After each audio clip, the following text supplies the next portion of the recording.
بسم الله الرحمن الرحيم.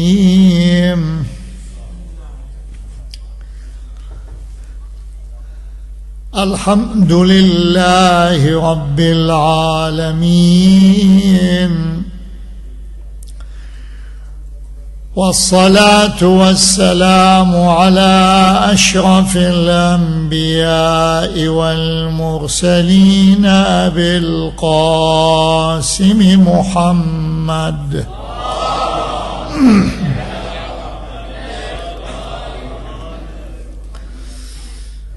وعلى آله الطيبين الطاهرين.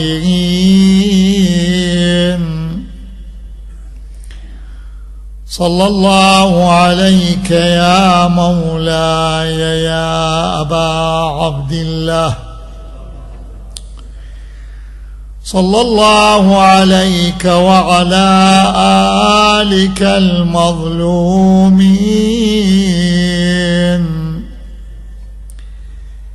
يا ليتنا كنا معكم فنفوز فوزا عظيما.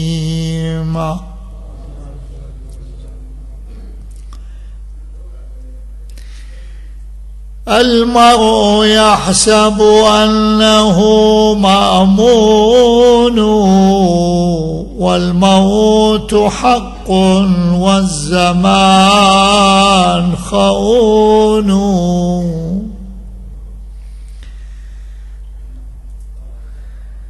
لا تأمن الدنيا فإن غرورها خدع الأوائل،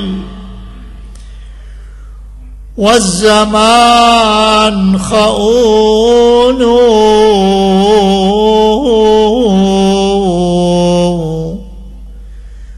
وإذا غمرت بنعمة أو لذة لا تنسين حوادثا ستكون.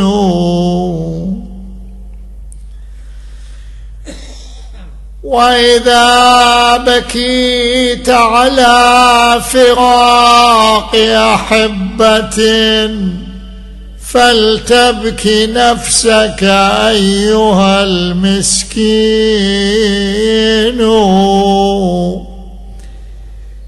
لا بد من يوم تفارق معشرا، لا بد من يوم تفارق معشرا كنت العزيز لديهم فتهون.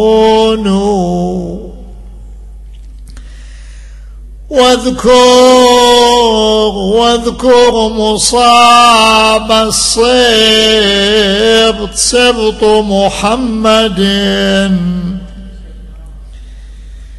يوم به كان النبي حزين.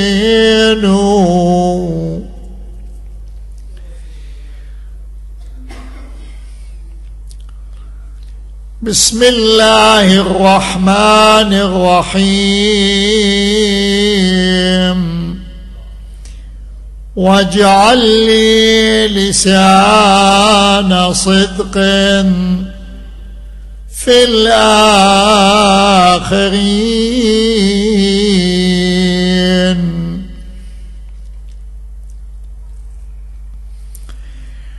القرآن يروي العديد من دعوات الأنبياء. الأنبياء يتنوعون في طلب الحوائج من الله سبحانه وتعالى، يدعون الله، ولكن هذه الحوائج هل هي لشخص النبي؟ طبعا لا، إنما الأنبياء يدعون الله عز وجل أن يصلح أوضاع أممهم، وإذا شافوا لا حالة التعنت، حالة العناد، فتكون الدعوة من نوع آخر، مثل نوح يدعو ربي لا تذر. ذولا بعد أنا تعبت وياهم، لا تذر على الأرض من الكافرين ديارا إنك إن تذرهم يضلوا عبادك. زين، الأنبياء الله عز وجل يجهزهم من الطفولة، يجهزهم بالمواهب والمقدمات، يعني من باب التمهيد أو ما نسميه يصقلهم، يهيئهم. هنا أكو سؤال: هل أن هذه الحالة تنحصر بالأنبياء؟ افرض مثلا النبي عيسى عليه السلام هو بالمهد، لكن أخرس نطقاء بني إسرائيل، حتى لما مريم سلام الله عليها أحاطوا بها ذولا: ما كان أبوك امرأة سوء، أنت ليش هالشكل؟ أمك مو شو تسوي هذه؟ قالت لهم هو يجاوبكم، فاستهزأوا بها. لكن الله عز وجل مده بالمدد، مده بتلك الموهبة الذي هو بهذا المستوى من السن أخرس نطقاءهم: إني عبد الله، امشوا يلا ولوا، آتاني الكتاب وجعلني نبيا. شنو الحكي هذا؟ فذولا ذابوا هذه الحالة. افرض النبي إبراهيم 14 سنة عمره، لكن لعب فنون، ما نقول استراتيجي، على كل لعب بطرق الذي كل هؤلاء حيرهم: من أين له هذه المواهب؟ وهكذا بقية الأنبياء يتمتعون بهذه المواهب، وفي طليعتهم نبينا محمد صلى الله عليه وسلم.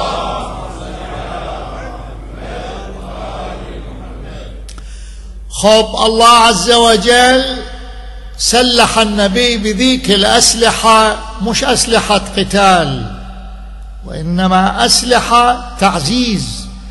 عززه بمجموعة مما عزز به الأنبياء، وصار النبي بذاك المستوى من السن يتحدى عقلاءهم.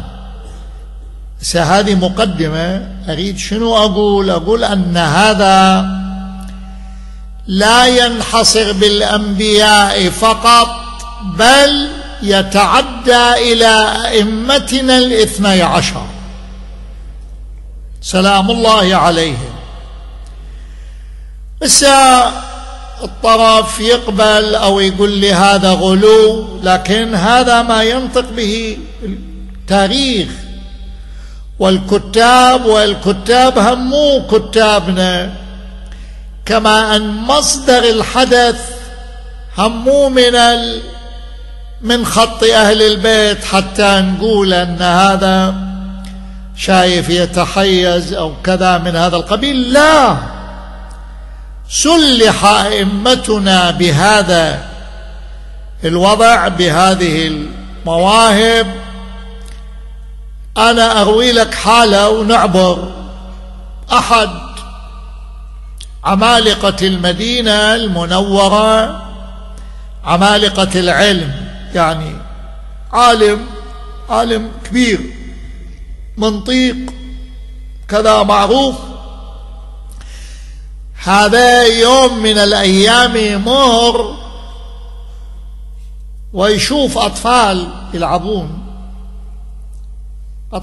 يلعبون بيناتهم، ثم شاهد طفلا أو صبيا على مستواهم من العمر لكن معتزل وما يبدو عليه من الانشراح ما على هؤلاء. هذا العالم الكبير استأثر بهذا المنظر.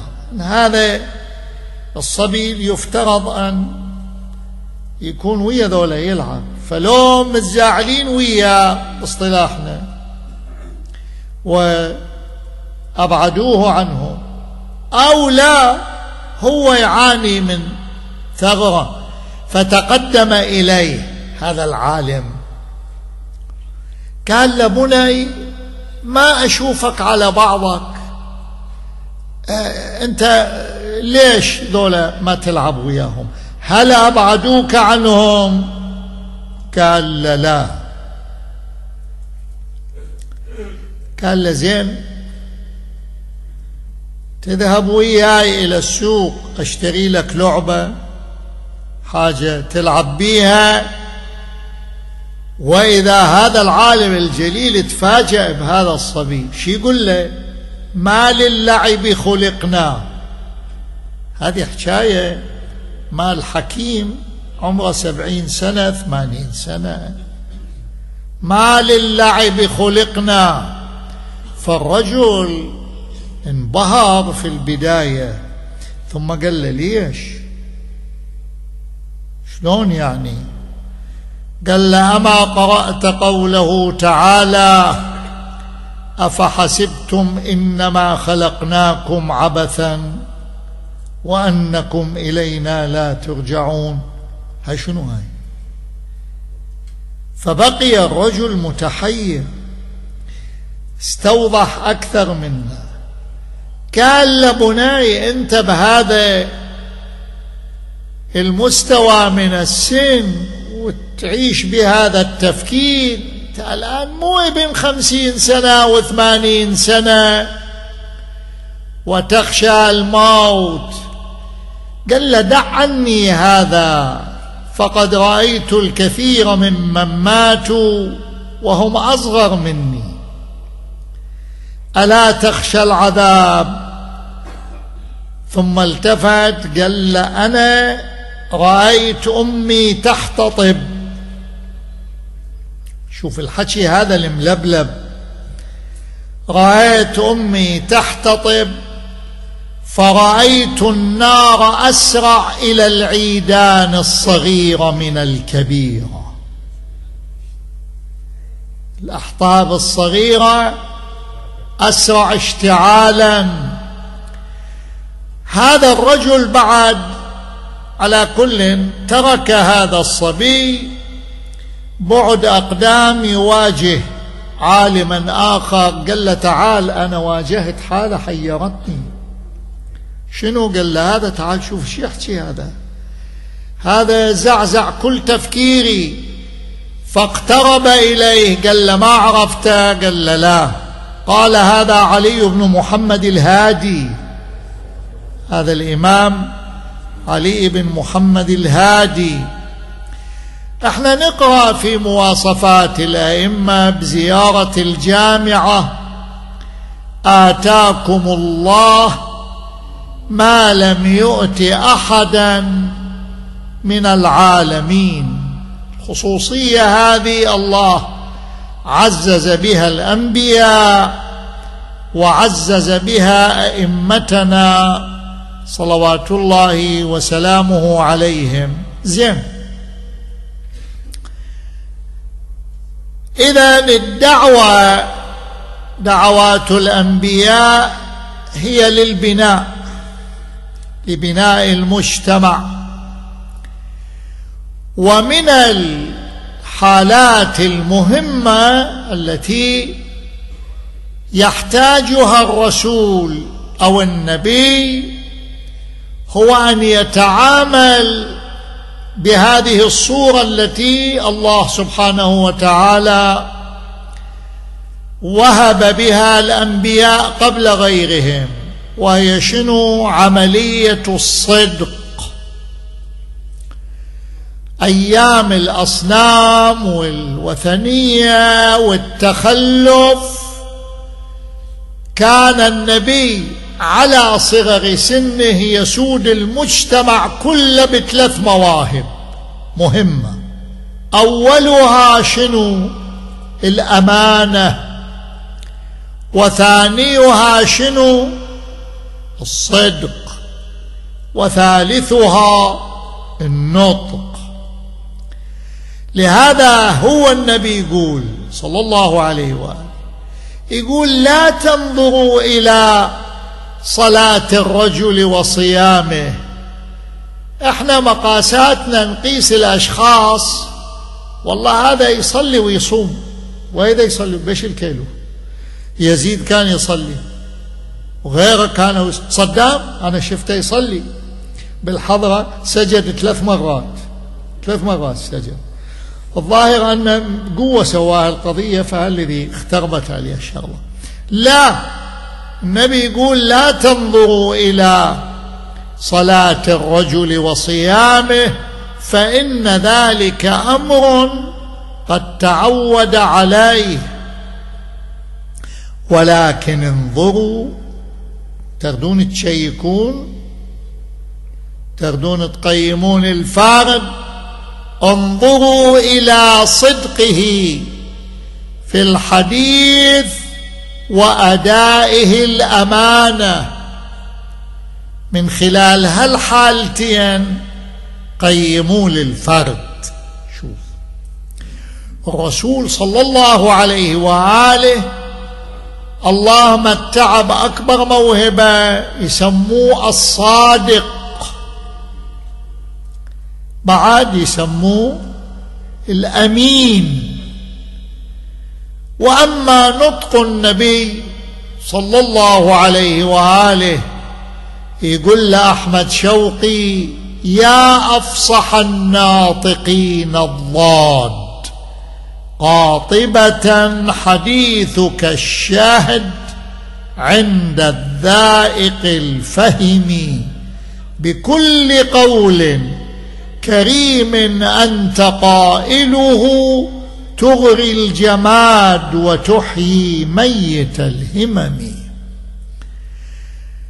واجعل لي لسان صدق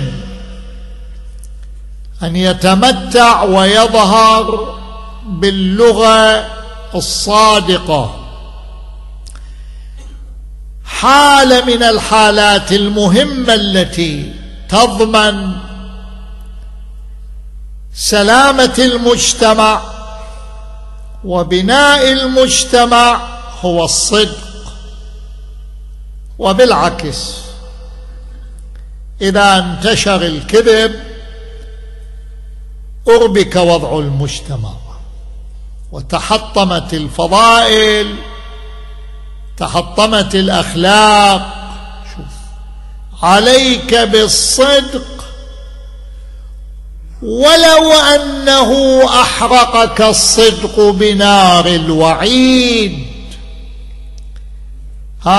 واجتنب الكذب. شاعر يقول: واجتنب الكذب فأغبى الورى، من أسخط المولى وأرضى العبيد. يكذب يسخط الله، حتى شنو؟ يرضى عنا فلان وفلان. هذه الانتكاسة. تلاحظون أن النبي كان يعاني من هموم، واحدة من الهموم الجبارة التي كان يعاني منها النبي شنو؟ كان يقول دائما، يكرر مو مرة ومرتين: ستكثر عليكم من بعد الكذابة. راح تواجهون شرائح من الناس شغلهم الكذب على الناس، الكذب على رسول الله، الكذب على الله. وهذا الإنسان إذا تعود على الكذب انمسخ ويصبح منبع لتفشي وباء أخلاقي خطير. خل أروي لكم شغلة. شوف، نعوذ بالله، عندنا احنا القاعدة الفقهية تقول الولد للفراش. ساي تعرفوها، ما نوقف عندها. الولد للفراش. فكانوا الناس: منو هذا؟ زياد. أبوه منو؟ ما أدري. صيحوا له: زياد ابن أبيه. زياد من أبوه لست أدري، ولكن الكذا أبو زيادي. زين، أشوف فد مرة وإذا تفضل زياد ابن أبي سفيان. هاي شلون؟ لا، صارت سلطة بالقضية، صار والي على البصرة. أكو واحد عنده جرأة يقول زياد بن أبيه. لما الحاكم الأول المتسلط الأول قال لهم هذا زياد ابن أبو سفيان، خلاص بعد لا تناقشون وتعلقون. هاي يقولون مرة من المرات القاضي صاح للشرطة قال لهم هذا ودوه دفنوه بالمقابر. شالوه خلوه بتابوت. وين؟ للمقبرة. يطلع راسه يصيح: يا ناس أنا عدل، دفنوني. شنو؟ يقولوا له: ندري بيك عدل، بس القاضي قال.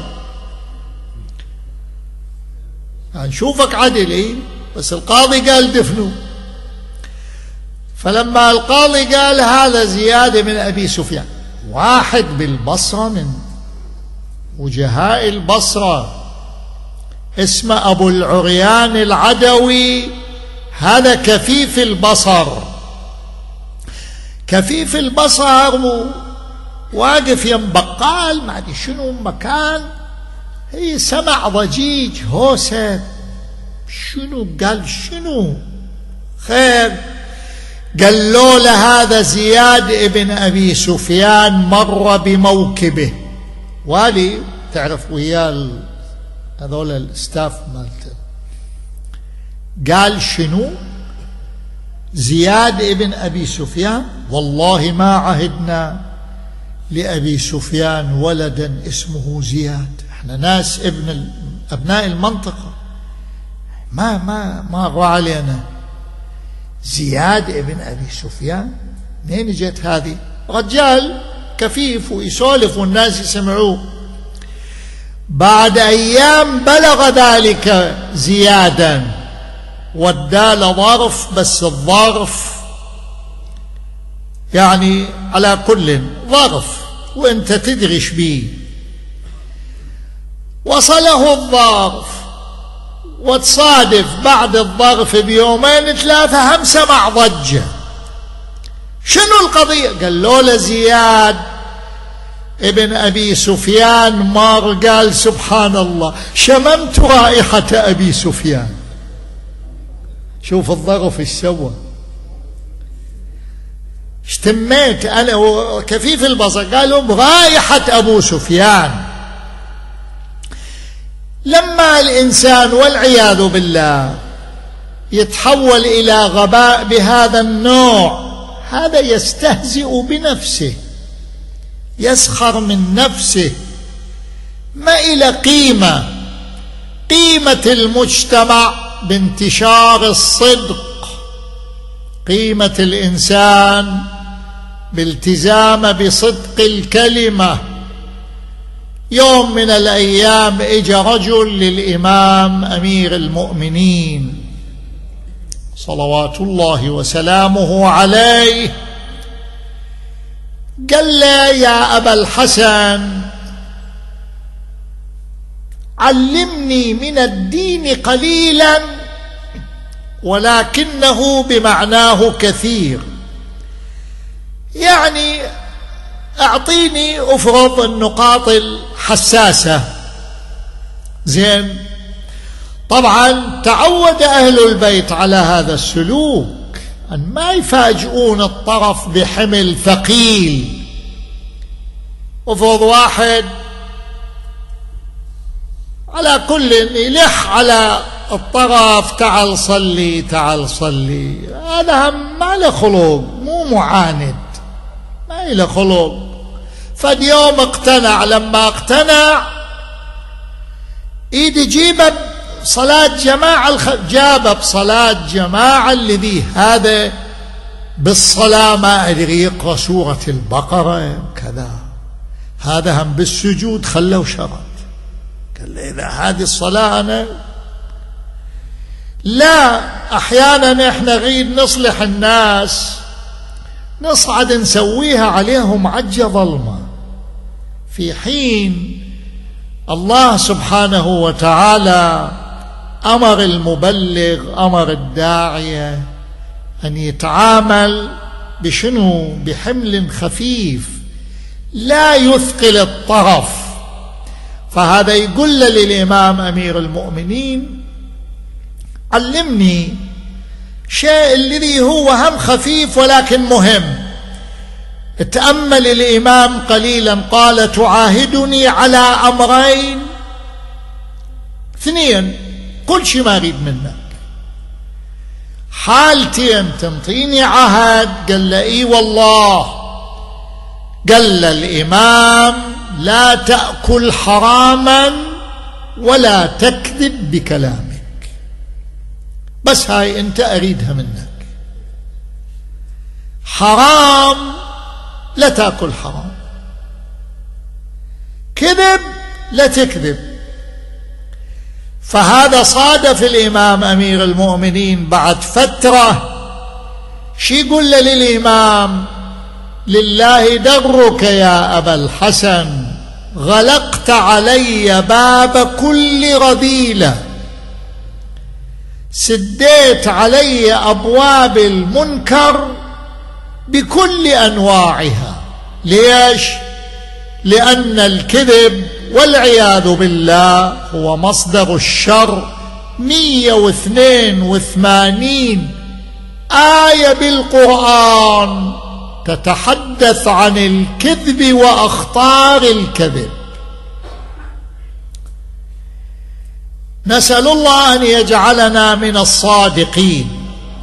هذا الإنسان الصادق زوجته تحبه، ابنه يحبه، المجتمع يحبه، حتى خصومه يحبوه، خصومه يحبوه. ليش؟ تكريما للالتزام بشرف الكلمة، بحيث يهودي ومسلم تنازعا في معاملة، في صفقة. اليهودي يقول للمسلم: اذهب بنا لنحتكم عند نبيكم.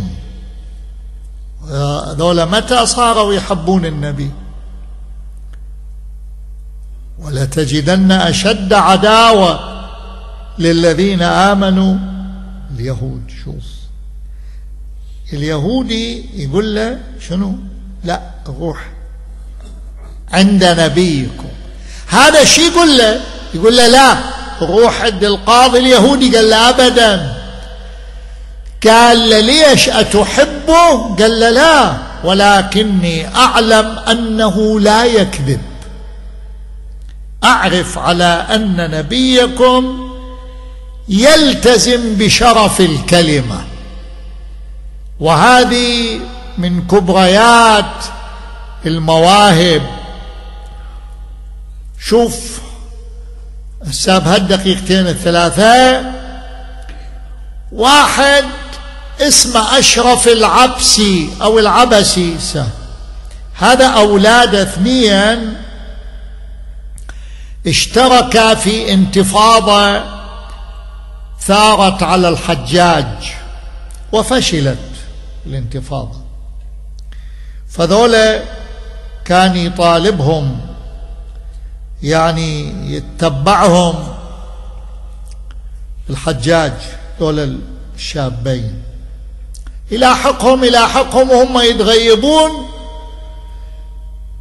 بني أمية أخلاقهم خسيسة، إذا ما حصلوا الفارد يجون على ابنه، على زوجته، على أبوه، على أخوه.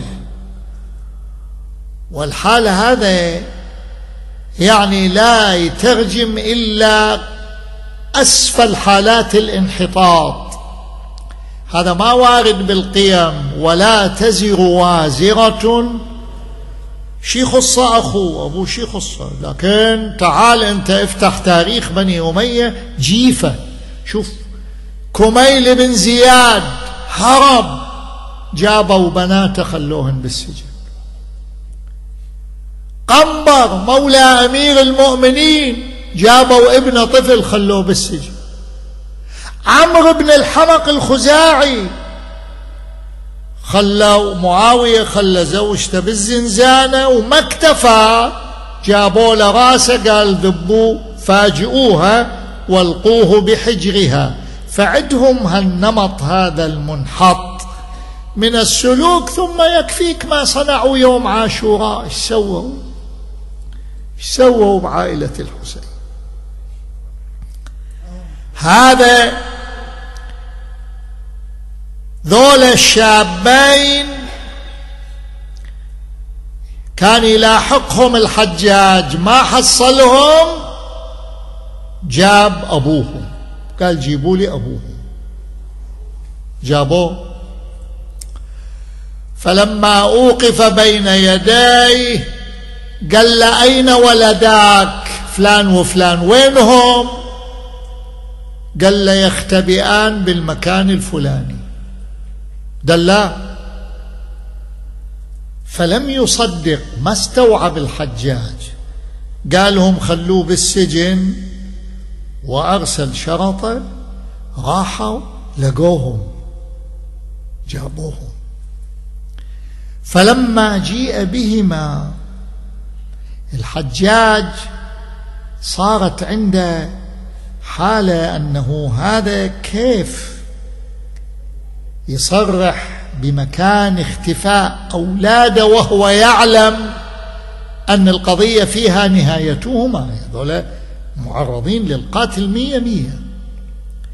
فصاح له للأب، قال له هذا ذول أولادك جابوهم، كيف دللتني على مكان اختبائهما وأنت تعلم بأني سأقتلهما؟ ايش قال له؟ قال له والله إن دمهما أهون علي من أن أكذب، لأني عاهدت نفسي على أن لا أكذب. مو عملية سهلة، عملية جهادية. وإن كان عندنا بالإسلام في حالات يسميها الإسلام رخصة، يسميها حالة حرج، حالة عسر. عندنا إحنا في هذا المجال تربويا مثلا في روايات الأئمة الكذب مباح في 3 مواطن. 3 مواطن يمكن للإنسان أن يكذب، بس هاي المواطن مو شخصية. أولها المكيدة في الحرب. يمكن للقائد المسلم أن يعمل حالات مراوغة بالمعركة، مثل ايش أجيب لك؟ مثل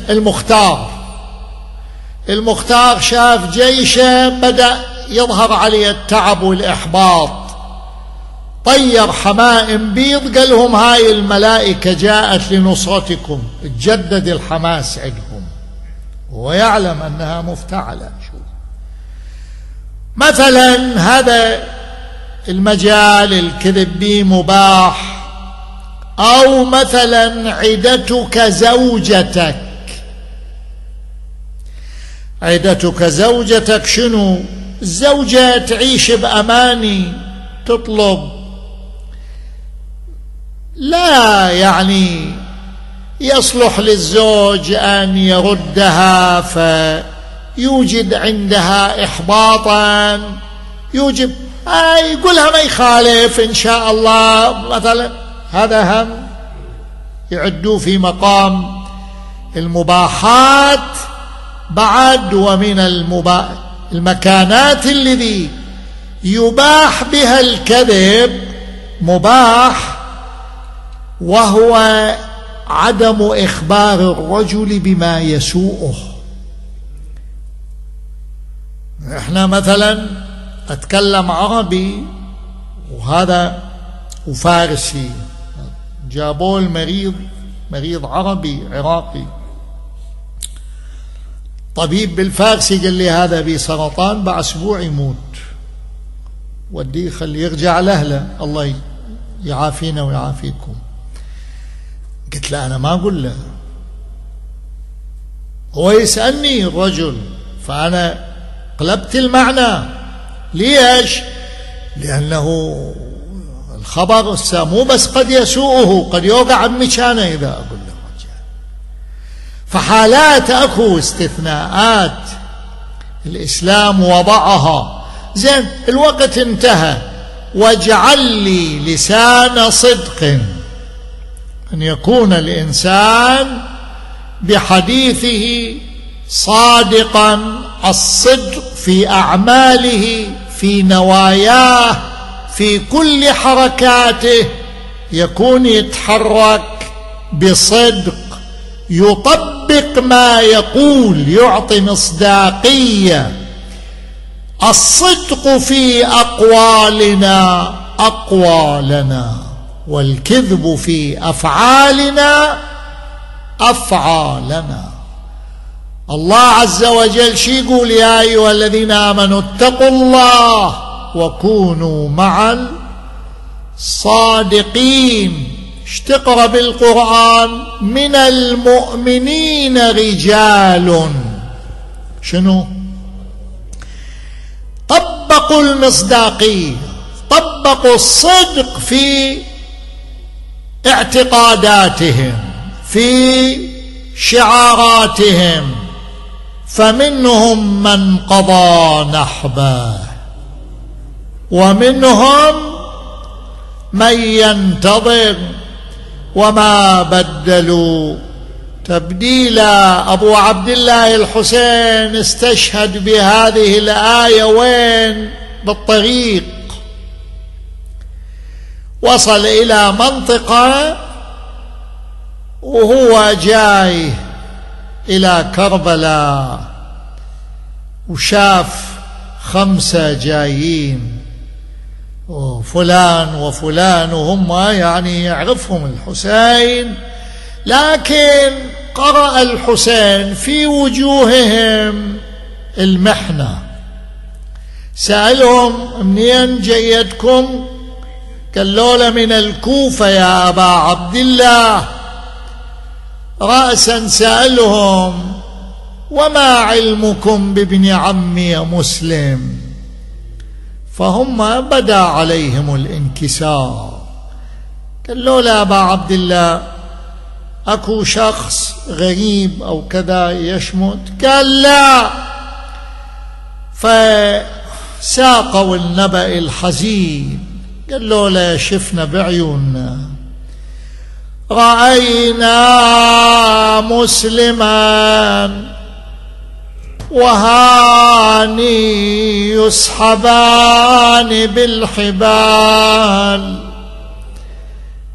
جلس الحسين ينكث الأرض بإصبعه وهو يقول: منهم من قضى نحبه ومنهم من ينتظر وما بدلوا تبديلا.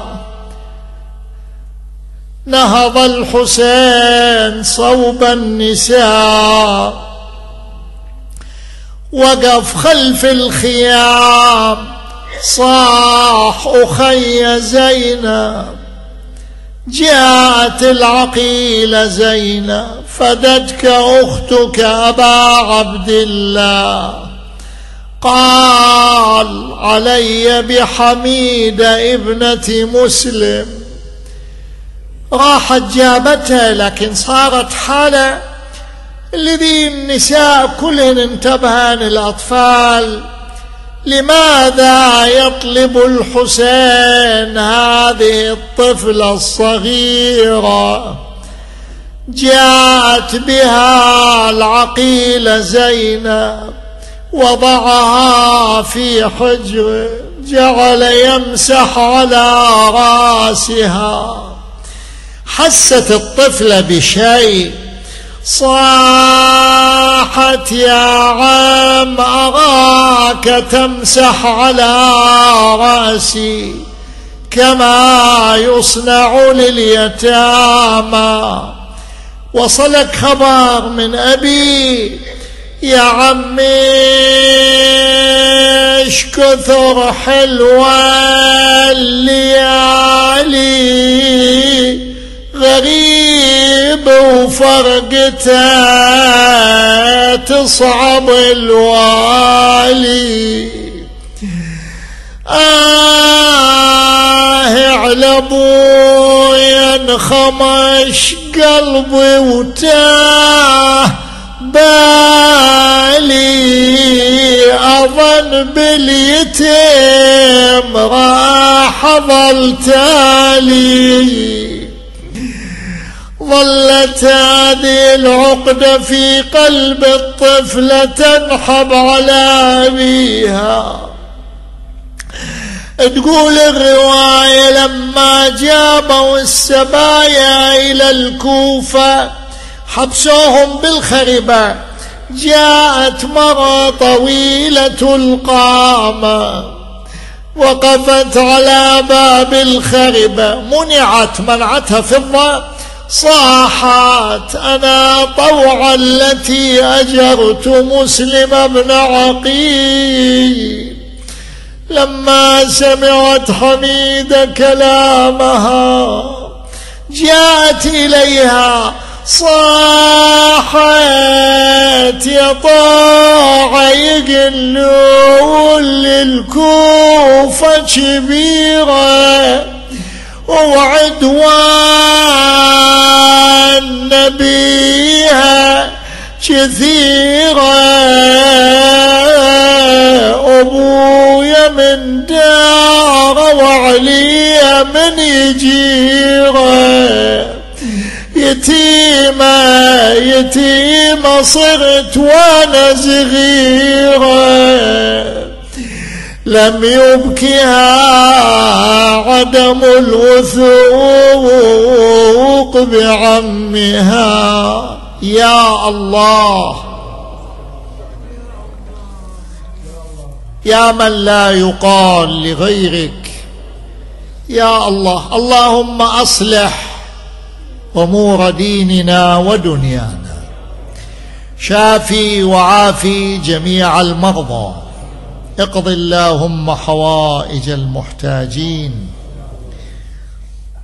اللهم تقبل هذا القليل منا من المؤسسين ومن المستمعين بأحسن قبول، إلى أرواح المؤمنين والمؤمنات وإلى روح المرحوم الحاج عبد العزيز السالم رحم الله من قرأ الفاتحة مع الصلوات.